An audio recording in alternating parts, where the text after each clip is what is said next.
Bonjour, bienvenue dans la série sur la décohérence quantique. Alors, donc on était dans le problème de la mesure et on allait attaquer la réduction de la fonction d'onde. C'est ici d'ailleurs que les problèmes ont commencé à être mis en évidence. Que devient l'état d'un système après une mesure? Le système se réduit au vecteur propre qui est mesuré. Par exemple, si l'état psi est égal à x1 plus x2, c'est-à-dire une particule qui est dans un état superposé de position, et que l'on mesure la position précise, et si on trouve, disons, x1 sur un des deux, alors le système se retrouve, la particule se retrouve dans l'état x1. Cette réduction est confirmée si on l'effectue immédiatement, avant qu'elle ne bouge, avant qu'elle ne se déplace, en particulier à cause du principe d'incertitude, l'impulsion, la vitesse devenant totalement indéterminée. Donc si on effectue immédiatement une seconde mesure de la position, on trouve alors toujours x1, et ce, avec une probabilité de 100%, et donc c'est bien l'état x1. Cette règle, qui est la réduction avec les probabilités données par les amplitudes, elle s'appelle la règle de Born.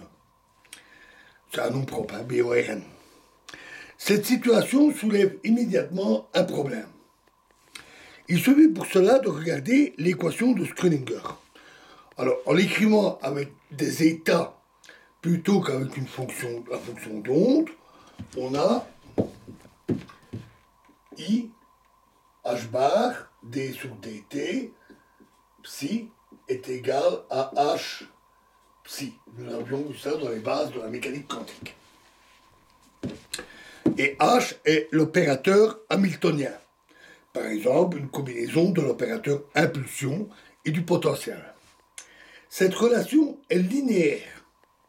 C'est-à-dire que, par exemple, h de psi, c'est-à-dire x1 plus x2, est égal à h x1 plus h x2. Il suffit d'effectuer la multiplication. L'opérateur hamiltonien ne peut donc pas faire disparaître une des composantes. Les deux évoluent toujours de pair à cause de la linéarité. Aucun opérateur d'évolution respectant la physique quantique ne peut correspondre à une mesure. Voilà qui est embêtant.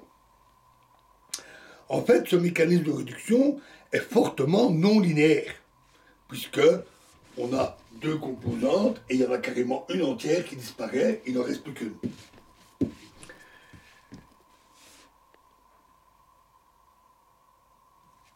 Et donc, aucune évolution linéaire ne peut conduire à la réduction. Si toute la physique doit être décrite par la physique quantique, comment cela est-il possible? Manifestement, il y a une incompatibilité entre le formalisme et la réduction. Ou, si l'on considère que la réduction est inclue au formalisme, la théorie est alors inconsistante, autocontradictoire. Alors, pour être précis, on dit que l'équation de Schrödinger est unitaire. Ça signifie qu'elle est linéaire et qu'elle conserve les probabilités. Si la probabilité totale de toutes les possibilités est de 100%, pour tous les cas au départ, comme il se doit, alors le total reste de 100%. Signalons toutefois que ce problème est peut-être artificiel.